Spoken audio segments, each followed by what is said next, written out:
오늘 함께 나누신 말씀은 구약성경 시편 119편 말씀 함께 보겠습니다. 17절에서 32절까지의 말씀입니다. 제 성경으로는 891페이지입니다. 시편 119편 17절에서 32절까지의 말씀.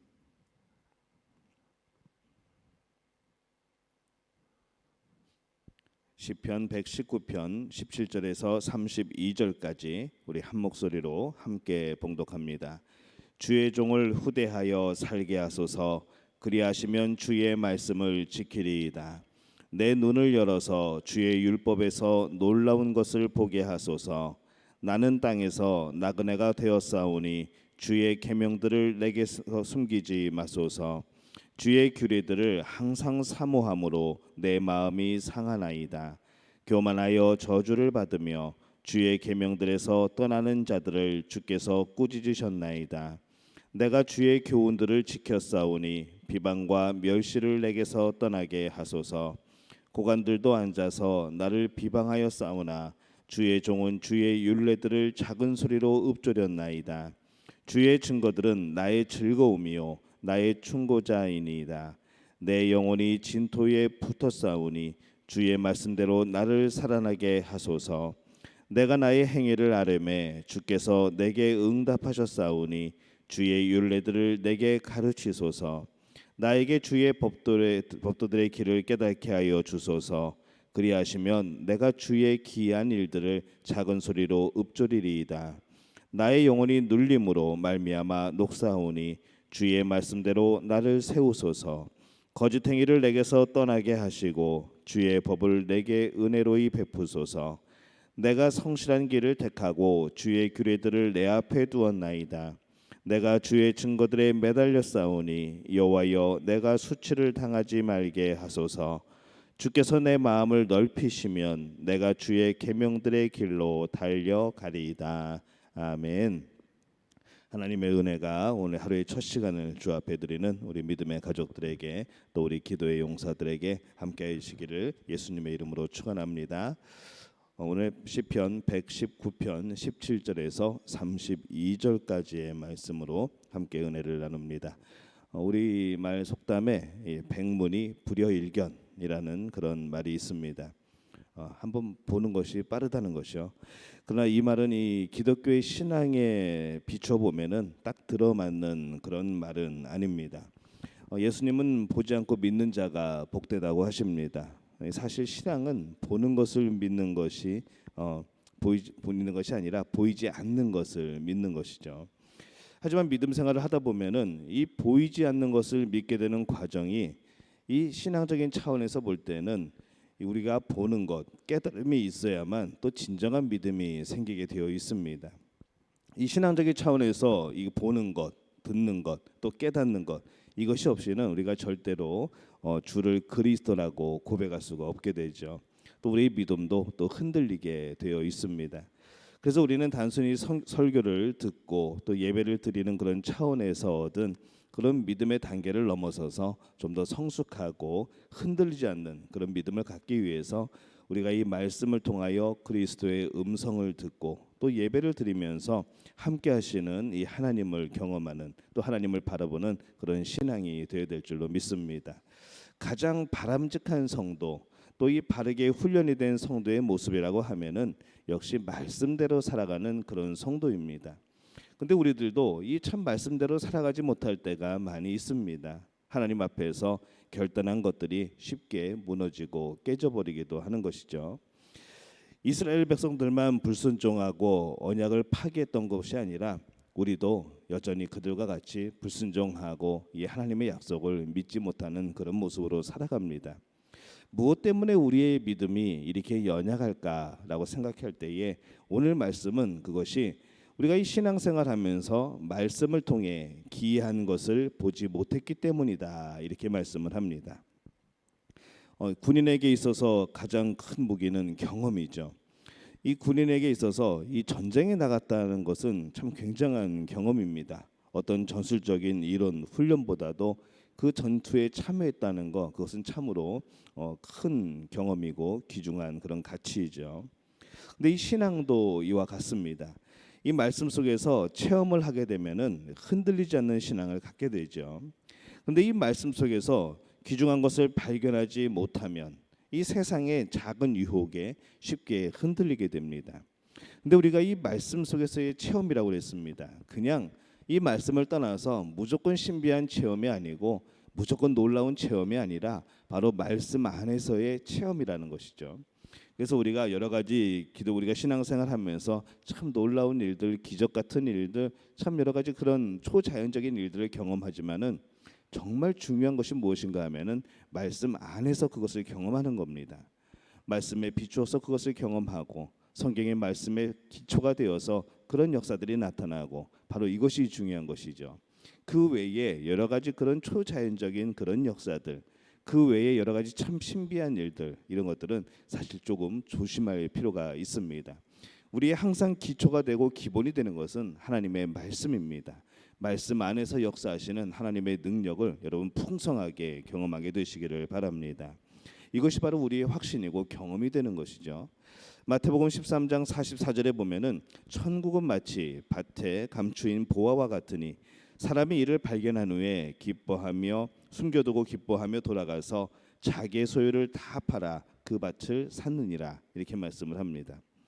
신앙생활은 하지만 신앙생활하면서 아무것도 발견한 것이 없기 때문에 우리가 오랜 신앙생활을 하면서도 변화를 얻지 못하는 경우들이 상당히 많습니다. 힘도 없고 능력도 없는 그런 신앙으로 이어가는 그런 경우들이 많다는 것이죠. 그래서 오늘 시인은 18절에 이렇게 간구를 합니다. 내 눈을 열어서 주의 율법에서 놀라운 것을 보게 하소서, 이렇게 말씀을 합니다. 이 하나님의 말씀을 사랑하되 20절에 보면은 어느 정도까지 사랑을 하는가 하면은 주의 규례들을 항상 사모함으로 내 마음이 상하나이다라고 그렇게 고백을 합니다. 이 하나님의 말씀을 너무 사모해서 하나님의 말씀이 너무 정말 우리 마음속에 사무쳐서 내 마음이 상할 정도로, 내가 병이 날 정도로 그렇게 하나님의 말씀을 사모한다고 그가 고백을 하는 것이죠. 인간의 눈으로는 하나님의 말씀을 보아도 사실 깨달을 수가 없고, 어제 말씀드린 바와 같이 오직 성령의 역사에 의해서만 바로 이 하나님의 말씀을 깨달을 수가 있기 때문에 우리는 이 하나님께 영적 지혜를 구하는 그런 기도가 필요한 것이죠. 우리들도 이 예배 드릴 때 하나님을 만나시기 바랍니다. 기도할 때 응답을 경험하시기를 바랍니다. 하나님 앞에 간구할 때에 하나님이 위로하시는 그 위로를 받으시기를 바랍니다. 또 격려를 받으시기를 바랍니다. 바로 우리가 이 살아있는 하나님의 말씀, 그 말씀 속에서 경험되어지는 참 놀라운 일들, 귀한 일들, 이런 것들을 많이 경험하여서 우리 삶의 간증들과 또 우리 삶의 풍성한 신앙의 깊이를 더해가는 우리 믿음의 가족들이 되시기를 예수님의 이름으로 축원합니다. 무엇 때문에 우리의 믿음이 이렇게 연약한가? 또 오늘 말씀은 말씀으로 거듭난 체험을 하지 못했기 때문이다, 이렇게 고백을 합니다. 유럽의 많은 나라들이 이 해적질을 하면서 이제 약탈을 일삼았던 그런 조상들의 모습이 있습니다. 뭐 정말 그들은 그렇게 살았던 것이죠. 근데 그곳에 복음이 들어갔을 때 어떻게 되었는가 하면은 지금 우리가 보듯이 많은 국가들이 선진 국가가 되어집니다. 이 하나님의 말씀이 들어간 곳, 하나님의 말씀이 새겨진 곳, 그곳은 참 놀라운 변화가 나타나게 되는 겁니다.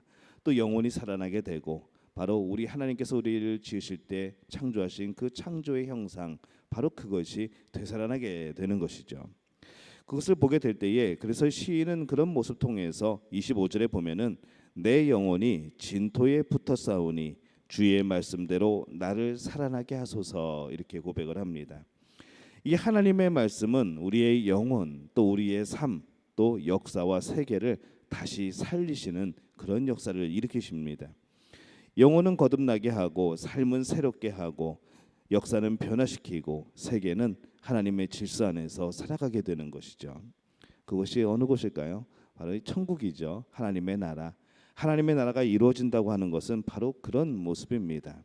우리의 영과 육이, 그리고 모든 시간의 흐름, 역사와 세계의 질서가 하나님 안에서 하나님 뜻대로 이루어지게 되는 것. 바로 우리가 그것을 품고 소망하며 그렇게 살아가고 있는 것이죠. 이 주의 말씀 안에서 내가 살아나는 것, 바로 이 경험이 필요하고 이 과정이 필요합니다. 죽은 것을 살리는 것은 참 다양합니다. 우리가 시계가 가지 않으면은, 시계가 멈추면은 뭐라고 하는가 하면은 어머 시계가 멈췄네라고 고상하게 표현을 하지 않고 시계가 죽었네라고 표현을 합니다. 자, 시계를 다시 살리는 방법이 뭘까요? 건전지를 다시 끼면 됩니다. 옛날 같으면 태엽을 다시 감으면 됩니다. 근데 이 생명을 살리는 것은, 살릴 수 있는 방법은 없습니다. 근데 이 영적으로 볼 때, 하나님 말씀에 비춰 볼 때 생명을 살리는 방법이 나옵니다. 그것은 바로 하나님의 말씀이시죠. 하나님의 말씀은 죽어가는 영혼을 소성시키시고, 하나님의 말씀은 삶의 의미를 잃은 사람들을 살리시고, 또 포악하여서 이 사회에서, 가정에서 포기한 사람들을 다시 살리는 역사가, 능력이 있는 것이 바로 이 하나님의 말씀입니다. 많은 사람들이 하나님의 말씀을 통하여서 그 삶이 변화되고 바로 살아나게 되는 것이죠. 그래서 28절에 보면은 나의 영혼이 눌림으로 말미암아 녹사오니 주의 말씀대로 나를 세우소서, 이렇게 간구를 합니다. 세운다는 것은 뿌리를 깊게 한다, 든든하게 한다, 흔들리지 않게 한다, 일하게 한다, 이런 참 다양한 뜻을 가지고 있습니다. 흔들리지 않는 신앙인이 되려면은 주의 말씀에 기초를 삼고 살아가야 합니다. 우리 삶의 모든 그런 삶의 모습 가운데 그 기초가 되는 것이 말씀이 되어야 된다는 것이죠. 마태복음 13장을 보면은 흙이 얇은 그런 돌밭에 떨어진 씨는 흙이 깊지 않기 때문에 싹이 나오긴 하지만은 해가 돋은 후에 말라서 그냥 햇빛에 타버리는 그런 결과를 맞습니다. 깊은 옥토에 떨어져서 뿌리를 깊이 내리기만 하면 햇빛은 오히려 그 씨가 자라나는 데 영양소가 되어지는 것이죠. 그러나 뿌리를 내리지 못하면 바로 그 햇빛은 오히려 그 싹을 마르게 하는 그런 오히려 방해물이 되어집니다. 오늘 우리는 어디에다가 뿌리를 내리고 살아가는가, 이것을 우리가 생각해 볼 필요가 있습니다. 과연 우리는 어느 곳에 뿌리를 내리고 살아가는가? 내 경험, 내 지식에 뿌리를 내고 살아가는가? 아니면 이 하나님의 말씀에 뿌리를 내리고 살아가는가? 여러분은 어떤 삶이 가장 복된 삶일까요? 어떤 삶이 우리를 살게 하는 그런 삶일까요? 저는 바라기는 우리 믿음의 가족들이 하나님 말씀에 뿌리를 내리고 살아가는 그런 믿음의 가족들이 되시기를 예수님의 이름으로 축원합니다. 말씀의 기초를 세운 사람은 넘어지지 않습니다. 왜냐하면 하나님이 붙들어 주십니다. 그러나 이 주의 말씀은 나를 세워주시는 거죠. 나를 사람답게 그리고 성도답게 세워주시는 겁니다. 그렇기 때문에 이 하나님의 말씀에 뿌리를 내리지 않고서, 하나님 말씀에 깊이 세워지지 않고서는 우리는 언제든지 쓰러질 수밖에 없는 그런 존재입니다. 때로 이 주의 말씀은 나를 흔들기도 합니다. 때로 이 말씀은 이 죄 가운데 빠져 있는 나를 밟기도 합니다. 때로는 아프게 우리의 여러 가지 삶의 부분들을 잘라내기도 합니다. 그리고 또 치료하기도 하시는 것이죠. 그러나 그것은 어떤 환난과 고난 앞에서도 넘어지거나 흔들리지 않도록 나를 굳건하게 세우시는 이 하나님의 놀라운 역사라는 겁니다.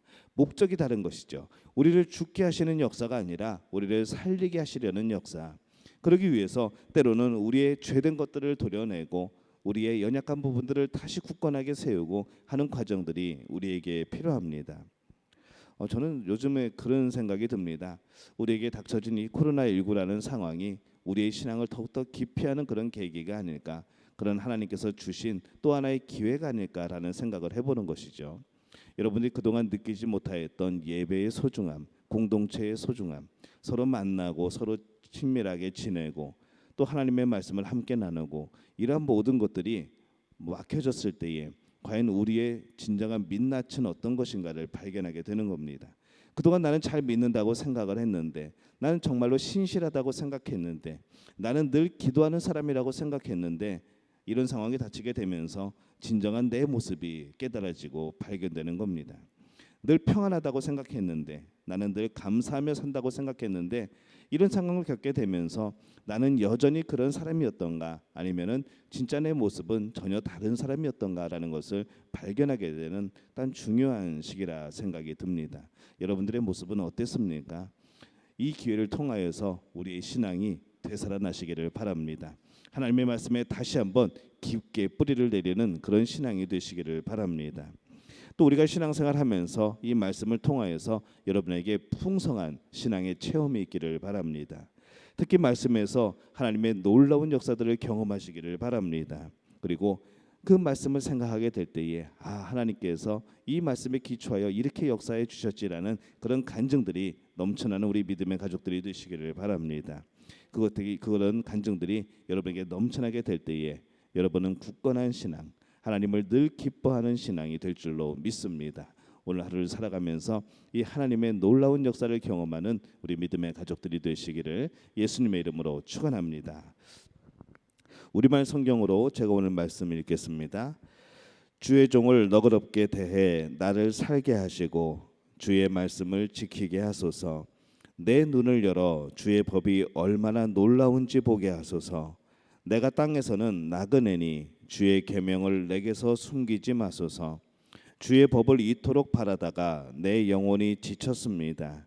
주의 계명에서 떠난 저주받은 교만한 사람들을 주께서 꾸짖으셨습니다. 조롱과 경멸을 내게서 없애주소서. 나는 주의 교훈을 지켰습니다. 통치자들이 앉아서 나를 욕해도 주의 종은 주의 율례를 잠잠히 생각했습니다.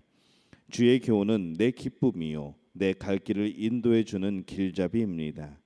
내 영혼이 진흙 바닥에 나뒹굴고 있으니 말씀하셨던 것처럼 나를 되살리소서. 내가 내 길을 자세히 설명했더니 주께서 들어주셨습니다. 주의 율례를 내게 가르치소서. 주의 교훈의 길을 내가 깨닫게 하소서. 그러면 내가 주의 놀라운 일을 말하겠습니다. 내 영혼이 무거워 녹아내립니다. 주의 약속대로 내게 힘을 돋워 주소서. 거짓말하는 길에서 나를 벗어나게 하시고 주의 법을 내게 은혜로 허락하소서. 내가 진리의 길을 선택했고 내 마음을 주의 법에 두었습니다. 오 여호와여, 내가 주의 교훈을 꼭 붙잡으니 내가 수치를 당하지 않게 하소서. 주께서 내 마음을 넓혀 주실 때 내가 주의 계명의 길로 달려가겠습니다. 아멘. 이 고백이 우리 믿음의 가족들의 고백이 되시기를 예수님의 이름으로 축원합니다.